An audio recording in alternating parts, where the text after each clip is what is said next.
Our last few sessions have been beset on all sides by iniquity, kissed by a young witch, which cursed us with terrible technical difficulties.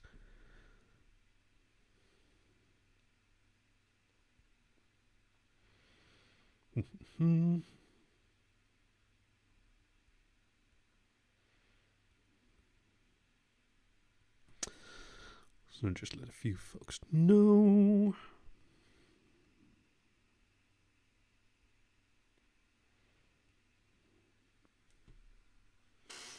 There we go. All right. Today, I'm doing rather a special recording.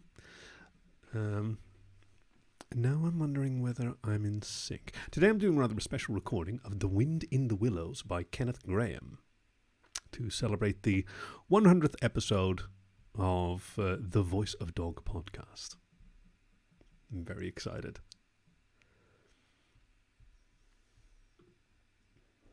You know what?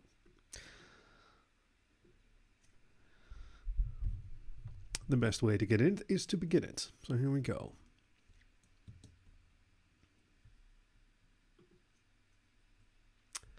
Testing, testing. Yeah, that's going well. You're listening to The Voice of Dog. I'm Kaki, your faithful fireside companion. And to celebrate our 100th episode, today's story is something special. The Wind in the Willows by Kenneth Grahame, first published in 1908.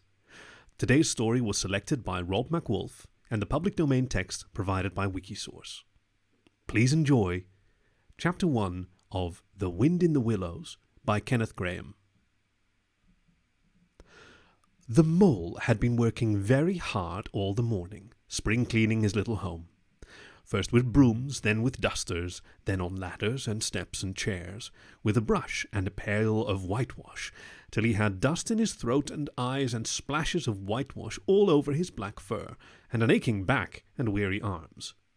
Spring was moving in the air above and in the earth below and around him, penetrating even his dark and lowly little house with its spirit of divine discontent and longing.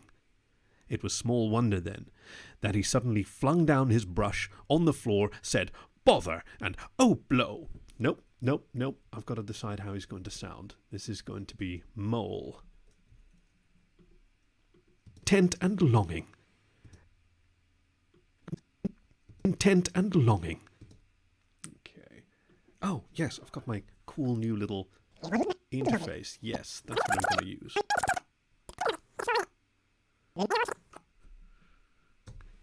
It was small wonder then. No, by the way.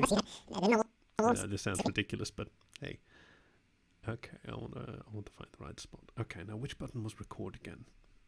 God, I've got this cool little jog dial, but I still don't know how to use it. Haven't practiced yet. Here we go. How's he going to sound? Oh, bother. Bother. I've got to position this a little better, by the way. Pardon the noise that accompanies it, but... Bother. Oh, blow. Yeah, I think he's from side of country. Yeah. I think he's from around Bristol. Oh, what's it called there? It's not up in north in snow. Oh, maybe that's a fun one. Maybe he's from up in north in snow. Oh, bother. Oh, blow. And also hang spring cleaning. Yeah. Let's go with that. It was small one. No. Lost my spot. There we go. Oh, this is handy, that little jog dial.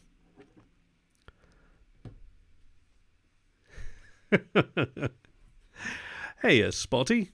It's only bloody Wind in the Willows, my favourite furry universe. Oh, hello. Schnuffle-muffigans. Well, that's not suspicious at all. So I've just started, and I'm just deciding what mole sounds like. Rugger! Hey! Good to see you. Just deciding what mole sounds like, and I'm leaning toward a sort of Sean Bean, or as he's known in my family, Scene Bean. Bother. bother, oh blow, and hang spring cleaning. I think he's an earthy kind of chap. Okay, I'm gonna try that. Content and longing. It was small wonder then that he suddenly flung down his brush on the floor, said bother and oh blow, and also hang spring cleaning. No, that's not what he said. We can do better. Hang and oh blow.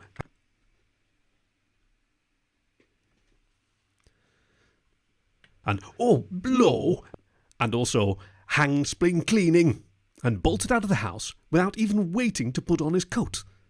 Something up above was calling him imperiously, and he made for the steep little tunnel which answered in his... I'm also hearing my plosives quite loudly, so let's see... Something up above was calling him imperiously, and he made for the steep little tunnel which answered in his... Okay, it's not too bad. I'm hearing some metallic feedback, which I wonder. For this... Bastards. Bastards. Bastards. Bastards. That's the one.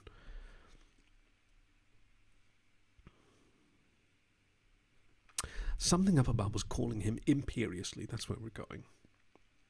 To put on his coat. Something up above was calling him imperiously, and he made for the steep little tunnel which answers... Could do better than that. Steep little tunnel which answered, in his case, to the gravelled carriage drive owned by animals whose residences are nearer to the sun and air. Whew, okay. To put on his coat. Something up above was calling him imperiously, and he made for the steep little tunnel which answered, in his case, to the gravelled carriage drive owned by animals whose residences are nearer to the sun and air. So he scraped and scratched and scrabbled and scrooged, and then he scrooged again and scrabbled and scratched and scraped, working busily with his little paws and muttering to himself, up we go, till at last, pop, pop. Oh, now I'm noticing this wonderful pop filter. Yeah, so this needs tightening, I think, because it is frightfully transferring the impact of the plosives. So how am I going to deal with that? Oh, well, I'm going to stop recording for one thing. How about that?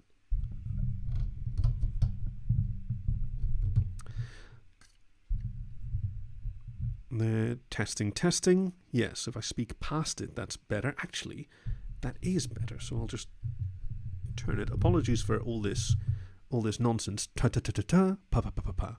Yes, that is much improved. In fact, so much improved, I think I'll take it from the start.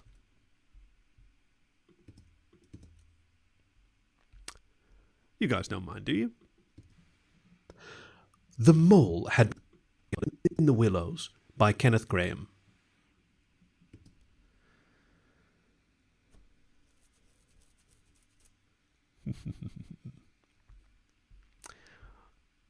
All right, let's try this again then.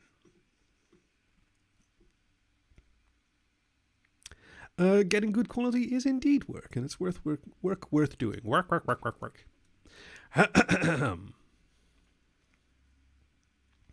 Grahame.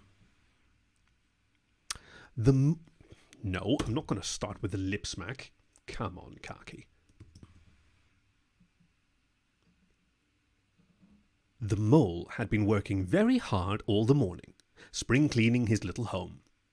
First with brooms, then with dusters, then on ladders and steps and chairs, with a brush and a pail of whitewash, till he had dust in his throat and eyes and splashes of whitewash all over his black fur, and an aching back and weary arms. Spring was moving in the air above and in the earth below and around him, penetrating even his dark and lowly little house with its spirit of divine discontent and longing.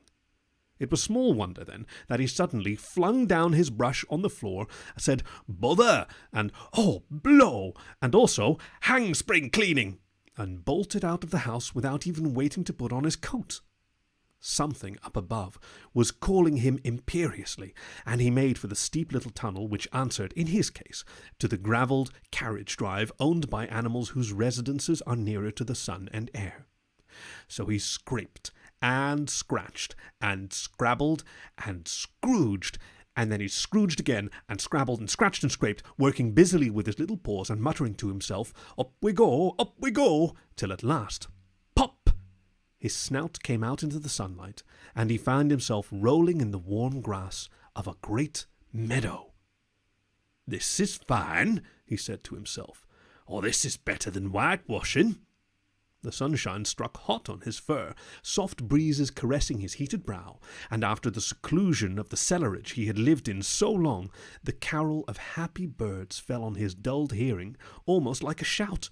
Jumping off all his 4 legs at once, in the joy of living and the delight of spring without its cleaning, he pursued his way across the meadow till he reached the hedge on the further side. "Hold up," said an elderly rabbit at the gap. "No, what's he going to sound like? Hold up. What's he going to sound like? Maybe we've got a... maybe he's got a Scottish accent. Oh, on and off because you're cooking ragu. Oh, that sounds wonderful. Ragu or ragu.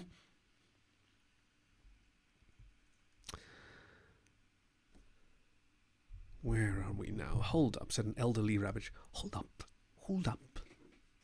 6pence for the... Ah, no, he's Welsh. Edge on the further side. Hold up! But that's an absurd Welsh. Nobody talks like that. We'll get it right. On the further side. Hold up, said an elderly rabbit at the gap. 6pence for the privilege of passing by the private road. He was bowled over in an instant by the impatient and contemptuous mole, who trotted along the side of the hedge, chaffing the other rabbits as they peeped hurriedly from their holes to see what the row was about. Onions... Curious, what is that onion sauce? He remarked jeeringly and was gone. Yes, that's our mole. The row was about. And there's breath there, so we're going to take that a little earlier. I'm going to zoom in a bit so I can see more clearly. That's where we roughly want to be. To see what the row was about. Onion sauce, he remarked jeeringly, and was gone before they could think of a thoroughly satisfactory reply. They all started grumbling at each other. How stupid you are! Why didn't you tell him? Well, why didn't you say? Oh, you might have reminded him, and so on, in the usual way. But, of course, it was then much too late, as is always the case. It all seemed too good to be true. Hither and thither through the meadows he rambled busily, along the hedgerows, across the copses, finding everywhere birds building, flowers budding, leaves thrusting, everything happy and progressive and occupied. And instead of having an uneasy conscience pricking at him and whispering, "Whitewash," he somehow could only feel how jolly it was to be the only idle dog amongst all these busy citizens. After all, the best part of a holiday is perhaps not so much to be resting yourself as to see all the other fellows busy working. He thought his happiness was complete when, as he meandered aimlessly along, suddenly he stood by the edge of a full-fed river. Never in his life had he seen a river before, this sleek, sinuous, full-bodied animal, chasing and chuckling, gripping things with a gurgle and leaving them with a laugh, to fling itself on fresh playmates that shook themselves free and were caught and held again. All was a shake and a shiver, glints and gleams and sparkles, rustle and swirl, chatter and bubble. The mole was bewitched, entranced, fascinated. By the side of the river he trotted as one trots, when very small, by the side of a man who... Nope. He trotted as one trots when very small. The river he trotted...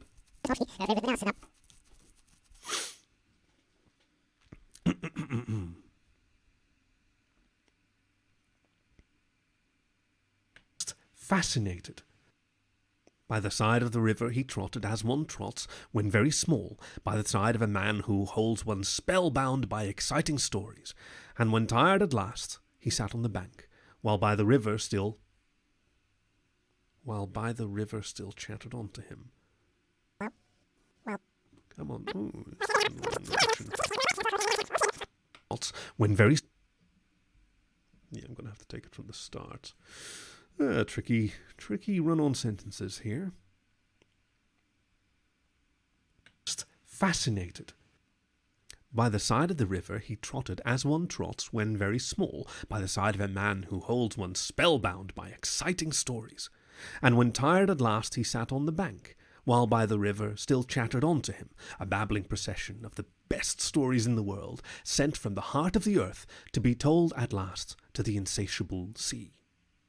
As he sat on the grass and looked across the river, a dark hole in the bank opposite, just above the water's edge, caught his eye, and dreamily he fell to considering what a nice snug dwelling place it would make for an animal with few wants, and fond of a bijou riverside residence above flood level and remote from noise and dust.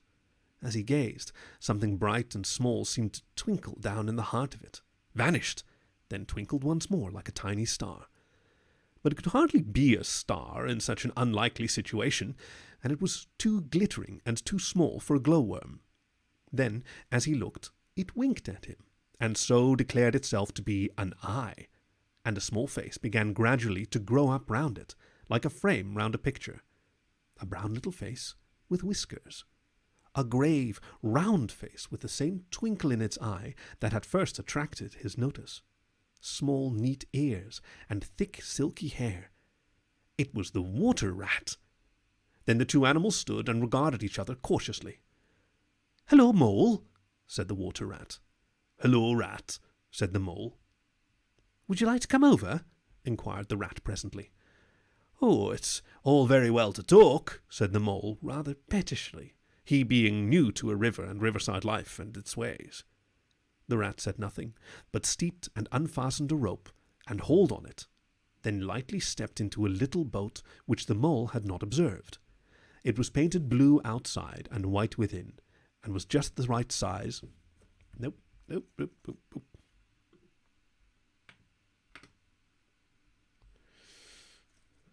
Painted blue.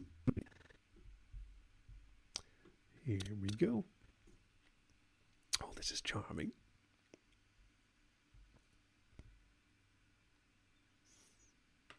It was painted blue outside and white within, and was just the right size. No, still missed it. And hauled on it, then lightly stepped into a little boat. It was painted... Okay, now, where are we at? Yeah, there. It was painted blue outside and... I've got to hit the right button. Come on, Kaki, you can do this.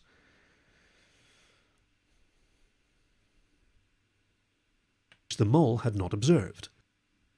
It was painted blue outside and white within, and was just the size for two animals, and the Mole's whole heart went out to it at once, even though he did not yet fully understand its uses. The rat sculled smartly across and made fast. Then he held up its forepaw as the Mole stepped gingerly down. "Lean on that," he said. "Now then, step lively." And the Mole, to his surprise and rapture, found himself actually seated in the stern of a real boat.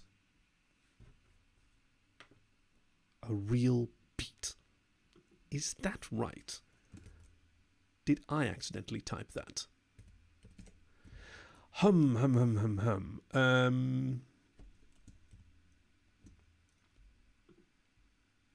A real beat? That seems so weird. Let me see, where do I have a spare Chrome window? Oh, come on. There we go. In the Willows. Wiki source. That is my sample.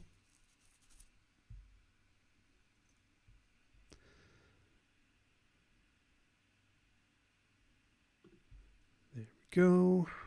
Ken Grahame, The Riverbank. In a real beat. Okay, that's what it is. Lean on. Ik Billy found a recorder, he said. Now then, step lively. And the mole, to his... Here we go. Okay, we're back. Now then, step lively. And the mole, to his surprise and rapture, found himself actually seated in the stern of a real beat. This has been a wonderful day, said he, as Rat shoved off and took to the sculls again. Do you know, I've never been in a boat before in all my life. What? cried the Rat. For in all my life. What? Cried the Rat, open-mouthed. Never been in a... You never... Well, What have you been doing, then? Is it so nice as all that? Asked the mole shyly, though he was quite prepared to believe it as he leant back in his seat and surveyed the cushions, the oars, the rowlocks, and all the fascinating fittings, and felt the boat sway lightly under him. Nice? It's the only thing, said Water Rat solemnly, as he leant forward for his stroke. Believe me, my young friend, there is nothing, absolute nothing, half so much worth doing as simply messing about in boats. Simply messing, he went on dreamily. Messing about in boats, messing... Oh, look ahead, Rat, cried the mole suddenly. It was too late. The boat struck the bank full tilt. The dreamer, the joyous oarsman, lay on his back at the bottom of the boat, his heels in the air.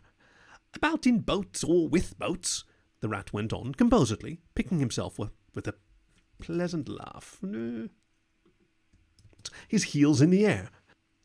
About in boats or with boats, the Rat went on composedly, picking himself up with a pleasant laugh. In or out of 'em, it doesn't matter. Nothing seems really to matter. That's the charm of it. Whenever you get away, or whether you get away, matter. That's the charm of it. Whether you get away or whether you don't, whether you arrive at your destination or whether you reach somewhere else, or whether you never get anywhere at all, you're always busy, and you never have... Now, I've got to find a spot where I didn't breathe. There we go. No. Whether you get away of it. Okay, run-on sentences. Here we go. That's the charm of it. Whether you get away or whether you don't, whether you arrive at your destination or whether you reach somewhere else, or whether you never get anywhere at all, you're always busy, and you never do anything in particular, and when you've done it, there's always something else to do, and you can do it if you like, but you'd much better not. Look here, if you've really nothing else on hand this morning, supposing we drop down the river together and have a long day of it. The mole waggled his toes from sheer happiness, spread his chest with a sigh of full contentment, and leaned back blissfully into the soft cushions.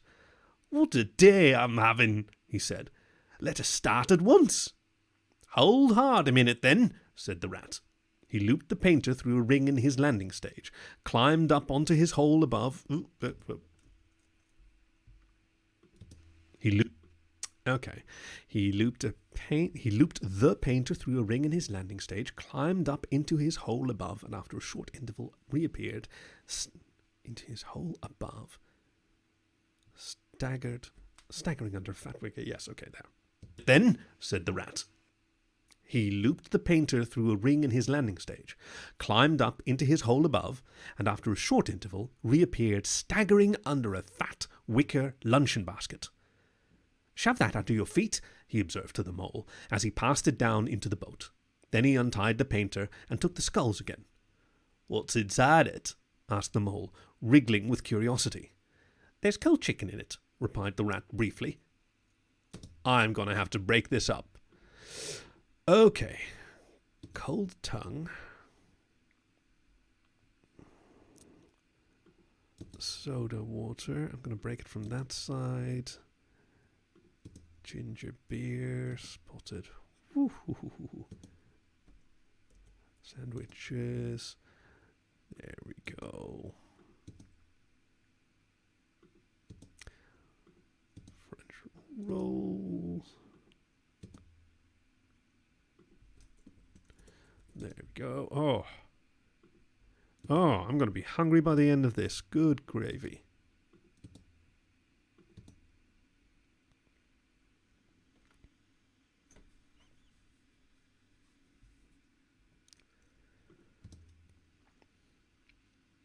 Oh, Spotty, I just saw your comment. That's a word.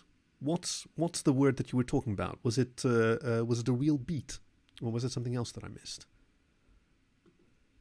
Rat briefly. Yes, I do want to be true to the original, mate. So please correct me if I made an oversight. I'm gonna record this in the meantime. Pied the rat briefly. Cold tongue, cold ham, cold beef, pickled gherkin, salad, French rolls, cress sandwiches, potted meat, ginger beer, lemonade, soda water. Oh, stop, stop, cried the mole in ecstasies. This is too much. Oh, that whole thing was not a real word. I just needed it for my delivery. Good grief.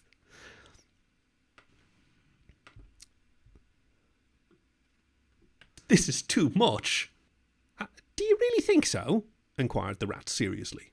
It's only what I always take on these little excursions, and the other animals are always telling me that I'm a mean beast and cut it very fine. The mole never heard a word he was saying. Absorbed in the new life he was entering upon, intoxicated with the sparkle, the ripple, the scents and the sounds and the sunlight, he trailed a paw in the water and dreamed long waking dreams. I'm going to have to get the door. So, pardon me, BRB.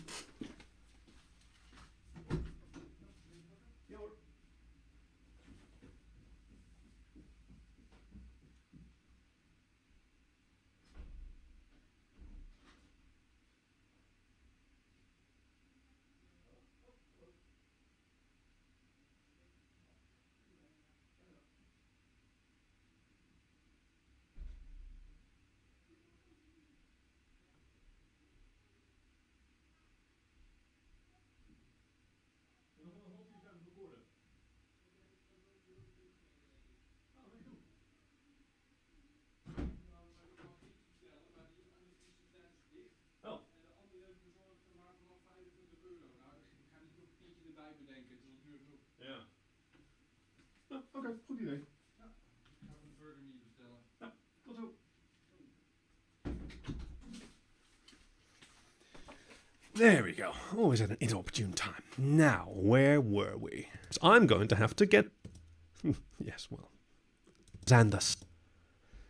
I'm going to have to take it earlier because the doorbell... Absorbed in the... I think there. No, just the postman.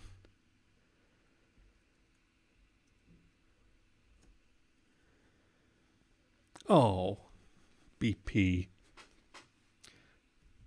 You know how to make a dog wag, he was saying. God, I'm loving the prose in this. I think, in fact, I have never read this before. How about that? A big gap in my history. Never heard a word he was saying. Absorbed in the new life he was entering upon, intoxicated with the sparkle, the ripple, the scents and the sounds, and the sunlight, he trailed a paw in the water and dreamed long waking dreams. The water rat, like the good little fellow he was, sculled steadily on and forbore to disturb him. I like your clothes awfully, old chap, he remarked after some half an hour or so had passed. I'm going to get a black velvet smoking suit myself some day, as soon as I can afford it. I beg your pardon, said the mole, pulling himself together with an effort. You must think me very rude, but all this is so new to me. So this is a river. The river, corrected the rat. And you really live by the river? Oh, what a jolly life. By it, and with it, and on it, and in it, said the rat. It's brother and sister to me, and aunts and company, and food and drink, and, naturally, washing. It's my world, and I don't want any other. What it hasn't got is not worth having, and what it doesn't know is not worth knowing. Lord, the times we've had together, whether in winter or summer, spring or autumn, it's always got its fun and its excitements. When the floods are on in February, and my cellars and basement are brimming with drink that's no good to me, and the brown water runs by my best bedroom window, Or again, when it all drops away and shows patches of mud that smell like plum cake, and the rushes and weed clog the channels, and I can potter about dry-shod over most of the bed of it and find fresh food to eat, and things careless people have dropped out of boats. But isn't it a bit dropped out of boats? But isn't it a bit dull at times? The mole ventured to ask. Just you and the river and no one else to pass a word with? No one else? Well, I mustn't be hard on you, said the rat with forbearance. You're new to it, and of course you don't know. The bank is so crowded nowadays that many people are moving away altogether. Oh, no, it isn't what it used to be at all. A little catch, we've got to do better. The bank... You're new... I'm going to have to start earlier. I've got to stop breathing between sentences, and then it's easier to edit.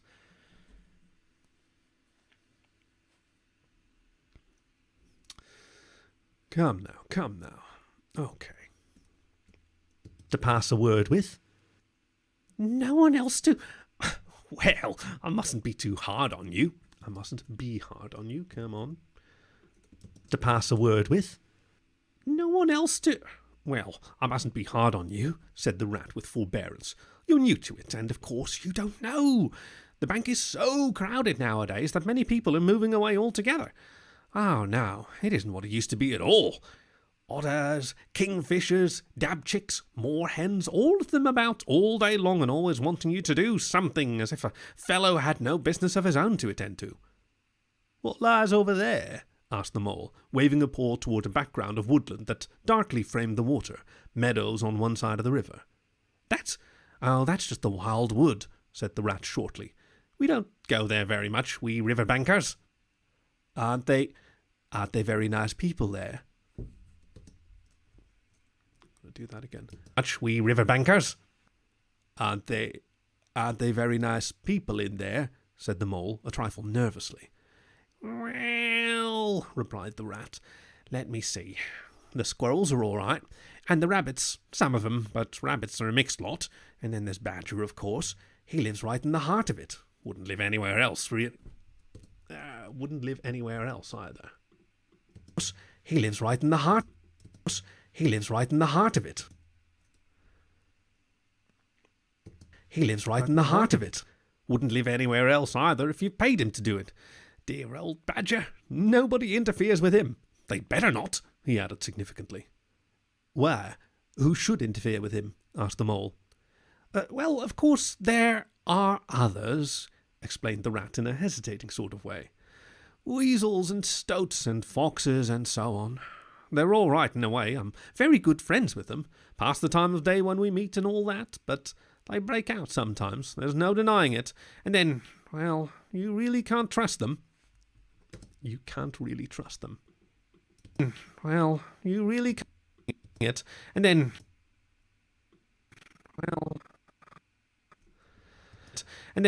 well, you can't really trust them, and that's the fact. The mole knew well that it is quite against animal etiquette to dwell on possible trouble ahead, or even allude to it, so he dropped the subject. And beyond the wild wood again, he asked, where it's all blue and dim, and one sees what may be hills, or perhaps they mayn't, and something like the smoke of towns, or is it only cloud drift? Beyond the wild wood comes the wide world, said the rat. And that's something that doesn't matter, either to you or me. I've never been there, and I'm never going, nor you either, if you've got any sense at all. Don't ever refer to it again, please. Now then, here's our backwater at last, where we're going to lunch. Leaving the main stream, they now passed into what seemed at first sight a little landlocked lake. Green turf sloped down to either edge. Brown, snaky tree roots gleamed below the surface of the quiet water, while ahead of them the silvery shoulder and foamy tumble of a weir, arm in arm with the restless, dripping mill wheel that held up its turn a grey-gabled mill house. Where? There we go. Foamy tumble of a weir, arm in arm with a restless, dripping mill wheel that held up, in its turn, a grey-gabled mill house, filled the air with a soothing murmur of sound, dull and smothery, yet with little clear voices speaking up cheerfully out of it at intervals. It was so very beautiful that Mole could only hold up both forepaws. There's prose. Cheerfully out of it at intervals. It was so very beautiful that Mole could only hold up both forepaws and gasp, "Oh my, oh my, oh my!" The rat brought the boat alongside the bank, made her fast, helped the still awkward Mole safely ashore, and swung out the luncheon basket. The Mole begged as a favour to be allowed to unpack it all by himself, and the rat was very pleased to indulge him, and to sprawl at full length on the grass and rest, while his excited friend shook out the table cloth. It's these M-dashes. They're confusing himself, and the rat was very pleased to indulge him, and to sprawl at full length. There we go. There's a breathless pause.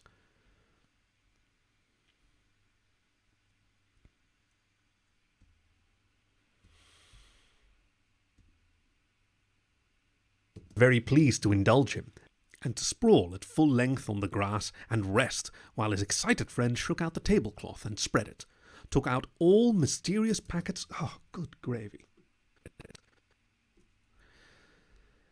Took out all the mysterious packets one by one and arranged their contents in due order, still gasping. The tablecloth and spread it. Took out all the mysterious packets one by one and arranged their contents in due order, still gasping, "Oh my," at each fresh revelation. When all was ready, the rat said, "Now, pitch in, old fellow." And the Mole was indeed very glad to obey, for he had started his spring cleaning at a very early hour that morning, as people will do, and had not paused for bite or sup. And he had been through a very great deal since that distant time which now seemed so many days ago. "What are you looking at?" said Rat presently, when the edge of their hunger was somewhat dulled, and the Mole's eyes were able to wander off the tablecloth a little. "I am looking," said the Mole, "at a streak of bubbles that I see travelling along the surface of the water. That is a thing that strikes me as funny." "Bubbles? Oh ho!" said the rat, and chirruped cheerily in an inviting sort of way. A broad, glistening muzzle showed itself above the edge of the bank, and the otter hauled himself out and shook the water from his coat.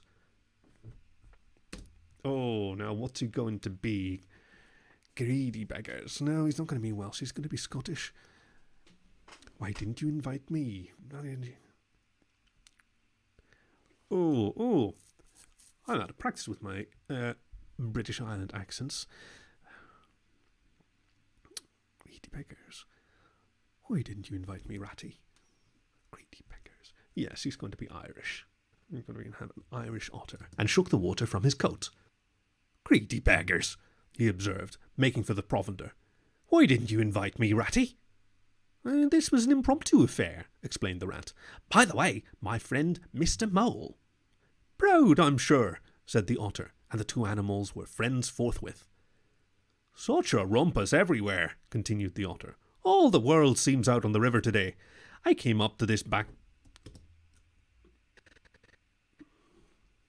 world seems out on the river today. I came up this backwater to try and get a moment's peace, and then stumble upon you fellows. At least, I beg pardon, I don't mean exactly that.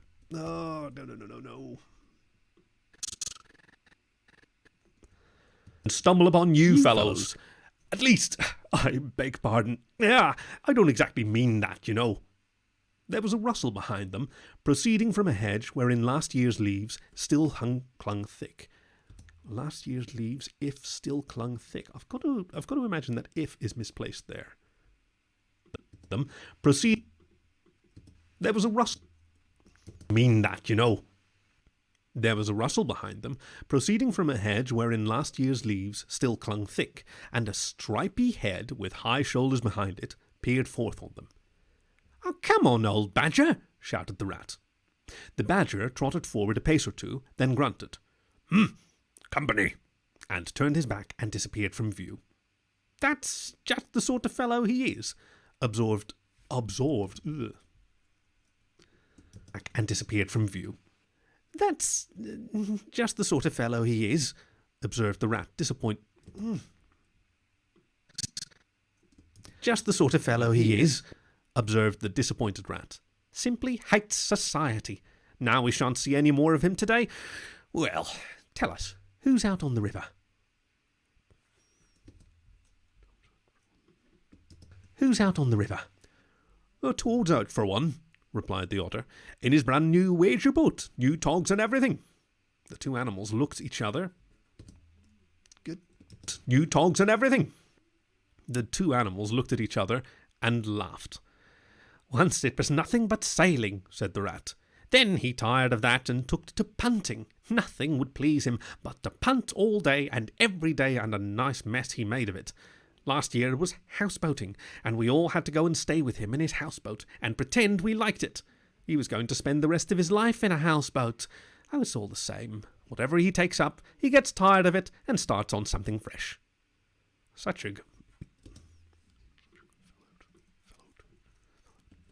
on something fresh. Such a good fellow, too, remarked the otter reflectively.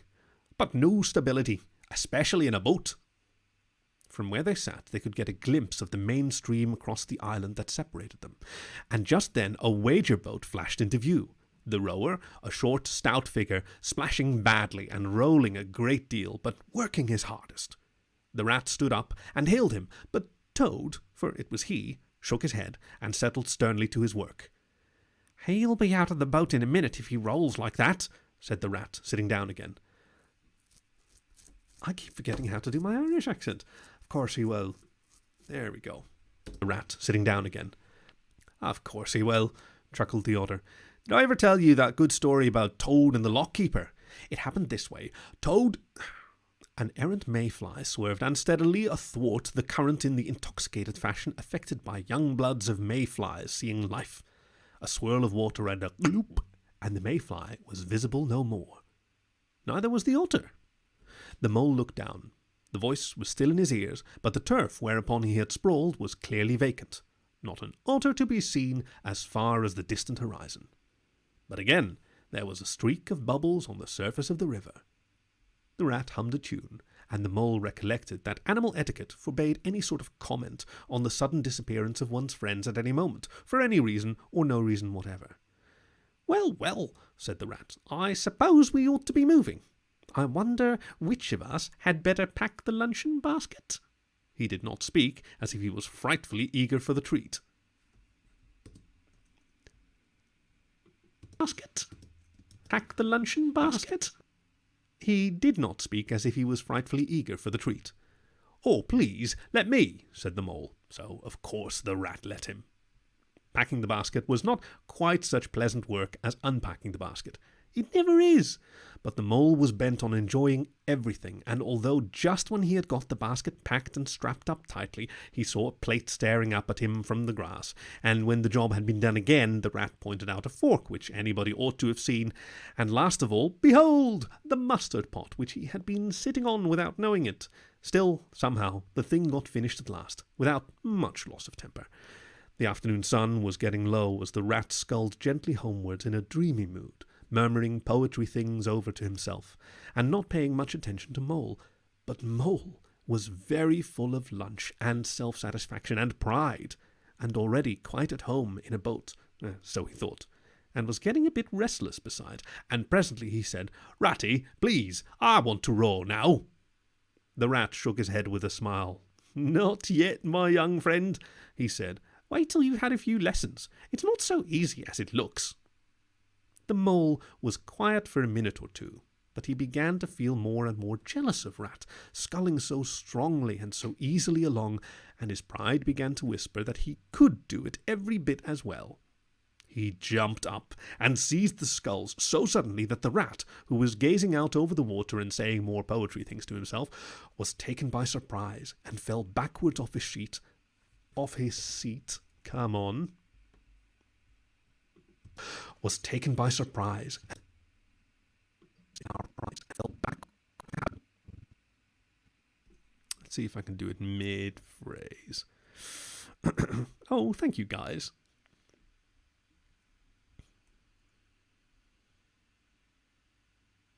Bertie Wooster. I'd have to resummon that. I don't think he'll appear again. I don't think he appears in this chapter. So, who knows, maybe in the future. Now, where are we? Backwards. I'm going to try and synchronize this. And fell backwards off his seat with his legs in the air. By surprise, and fell backwards off his seat with his legs in the air for the second time, while the triumphant mole took his place and grabbed the sculls with entire confidence. "Stop it, you silly ass!" cried the rat from the bottom of the boat. "You can't do it! You'll have us over!" The mole flung his sculls back with a flourish and made a great dig at the water. He missed the surface altogether. His legs flew up above his head, and he found himself lying on the top of the prostrate rat. Greatly alarmed, the prostrate rat. Greatly alarmed, he made a grab at the side of the boat, and the next moment, sploosh! Over went the boat, and he found himself struggling in the river. Oh my, how cold the water was, and oh, how very wet it felt. How it sang in his ears as he went down, down, down. How bright and welcome the sun looked as he rose to the surface, coughing and spluttering. How black was his despair when he felt himself sinking again. Then a firm paw gripped him by the back of his neck. It was the rat, and he was evidently laughing. The mole could feel him laughing, right down his arm and through his paw, and so into his, the mole's, neck. The rat got hold of a skull and shoved it under the mole's arm. Then he did the same by the other side of him, and, swimming behind, propelled the helpless animal to shore, hauled him out, and set him down on the bank, a squashy, pulpy lump of misery. When the rat had rubbed him down a bit, and wrung some of the wet out of him, he said, "Now then, old fellow, trot up and down the towing path as hard as you can, till you're warm and dry again, while I dive for the luncheon basket." No, I can do better than that. Fellow, and wrung of misery. When the rat had rubbed him down a bit and wrung some of the wet out of him, he said, "Now then, old fellow, trot up and down the towing path as hard as you can, till you're warm and dry again, while I dive for the luncheon basket." So the dismal mole, wet without and ashamed within, trotted about till he was fairly dry, while the rat plunged into the water again, recovered the boat, righted her, and made her fast, fetched his floating property to shore by degrees, and finally dived successfully for the luncheon basket, and struggled to land with it. When all was ready for a start once more, the mole, limp and dejected, took his seat in the stern of the boat, and as they set off, he said in a low voice, broken with emotion, "Ratty, my generous friend, I am very sorry indeed for my foolish and ungrateful conduct. My heart quite fails me when I think how I might have lost that beautiful luncheon basket. Indeed, I have been a complete ass, and I know it. Will you overlook it this once? Will you overlook it this once? Come now, come now, come now. Ass, and I know it. Will you overlook it this once and forgive me, and let things go on as before?" "That's all right, bless you," responded the rat cheerily. "What's a little wet to a water rat? I'm more in the water than out of it most days. Don't you think any more about it. And look here, I really think you had better come and stop with me for a little while. It's very plain and rough, you know, not like Toad's house at all. But you haven't seen that yet. Still, I can make you comfortable, and I'll teach you to row and to swim, and you'll soon be as handy on the water as any of us." The mole was so touched by his kind manner of speaking that he could find no voice to answer him, and he had to brush away a tear or two with the back of his paw. But the rat kindly looked in another direction, and presently the mole's spirits revived again, and he was even able to give some straight back talk to a couple of moorhens who were sniggering to each other about his bedraggled appearance. When they got home, the rat made a bright fire in the parlour, and planted the mole in an armchair in front of it, having fetched down a dressing-gown and slippers for him, and told him river stories till supper-time. Very thrilling stories they were, too, to an earth-dwelling animal like Mole. Stories about weirs, and sudden floods, and leaping pike, and steamers that flung hard bottles. At least, bottles were certainly flung, and from steamers, so presumably by them. And about herons, and how particular they are whom they spoke to. And about, nope, it's were. Got a little overconfident there, come now. And about, and from steamers, so presumably by them. so presumably by them. And about herons and how particular they were about whom... and how particular they were whom they spoke to. So presumably by them. And about herons and how particular they were whom they spoke to, and about adventures down drains, and night fishings with otter, or excursions far afield with badger. Supper was a most cheerful meal, but very shortly afterwards a terribly sleepy mole had to be escorted upstairs by his considerate host to the best bedroom, where he soon laid his head on his pillow in great peace and contentment, knowing that his new-found friend, the river, was lapping at the sill of his window. This day was only the first of many similar ones for the emancipated mole, each of them longer and full of interest as the ripening summer moved onward. He learned to swim and to row, and entered into the joy of running water, and with his ear to the reed stems he caught, at intervals, something of what the wind went whispering so constantly among them. This was Chapter 1 of The Wind in the Willows by Kenneth Grahame, read for you by Khaki, your faithful fireside companion. You can find more stories on the web at thevoice.dog, or find the show wherever you get your podcasts. Thank you for joining us. I'm gonna do this a little better. I'm gonna actually write it out.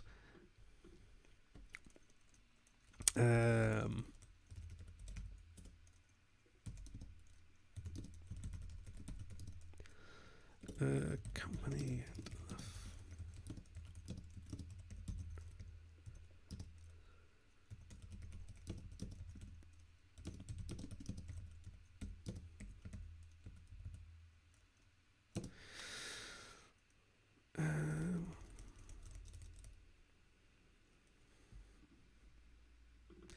No, how can I say this? And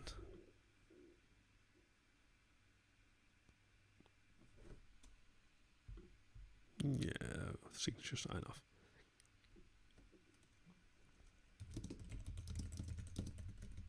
There we go. Show wherever you get your podcasts. Thank you for keeping me company at the fireside for 100 stories so far. Thank you for listening to The Voice of Dog.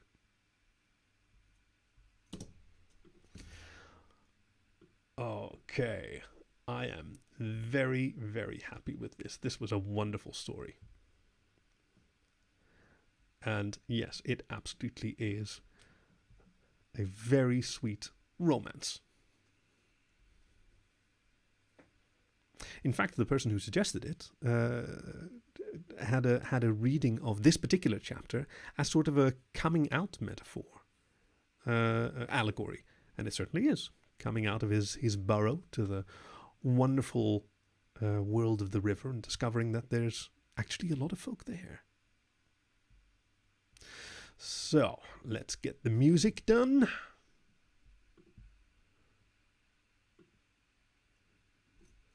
Unmute the music track, move everything up, and now this gets shortened. All right. Oh, boo. Had more to go.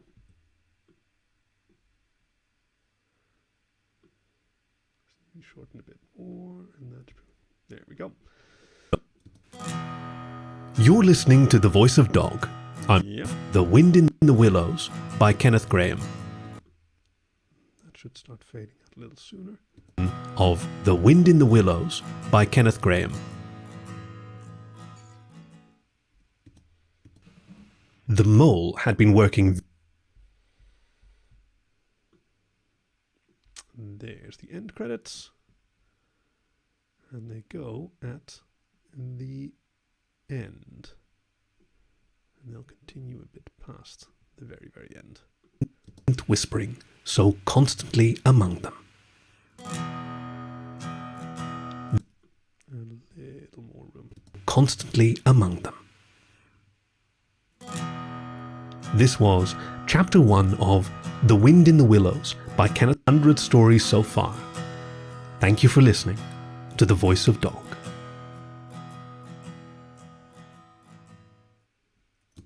There we go.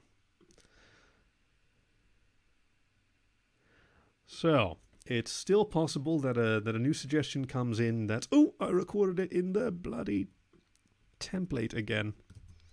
Such a fool am I. Yep, but it's possible that a brilliant new suggestion comes in that I absolutely have to do, but then at least I've got this, and I can always. What is illegal? I can always re-record the intro or outro, but I don't think that'll be necessary. What is wrong? Okay.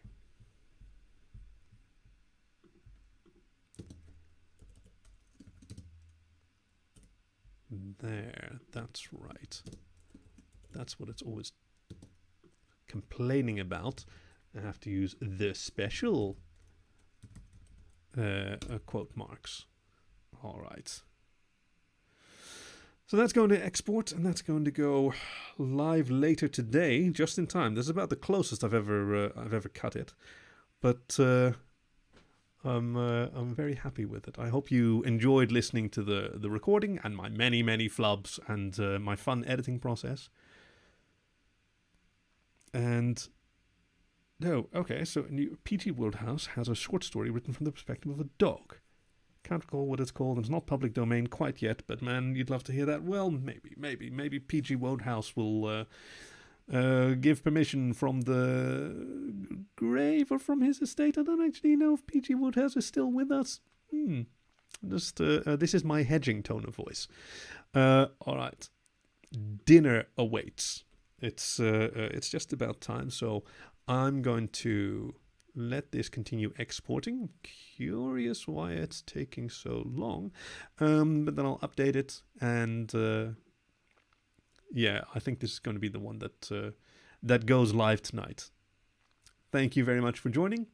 I still don't have a like a signature sign off, but peace and long life.